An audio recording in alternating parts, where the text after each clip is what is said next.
Looking for a one-stop medical destination in Siquijor for medical and pediatric consultations, pharmacy and diagnostics? Kung ano-ano ang mga services nila at saan ito matatagpuan, tara, pag-usapan natin yan.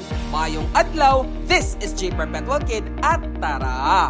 Let's explore Siquijor. St. Cosmas and St. Damian Clinic Pharmacy and Diagnostics has two branches in the island. Their Larena branch is located at Unit 10 SSC Building, Damascus Drive in North Poblacion. Please be mindful of these timings. Pharmacy is open from 7 a.m. to 6 p.m. The clinic from 9 a.m. to 5 p.m. while the laboratory is only from 7 to 9 a.m. For appointments, please call 035-543-0173. While their Maria branch is located along the National Highway in Poblacion Norte. Their clinic only accepts patients by appointment. Please call 035-542-6107. The pharmacy and laboratory are both open from 8 a.m. to 5 p.m. At St. Cosmas and St. Damian Clinic, Pharmacy and Diagnostics, Dr. Katrina S. Pakilit Coloyan serves as both the CEO and the lead doctor.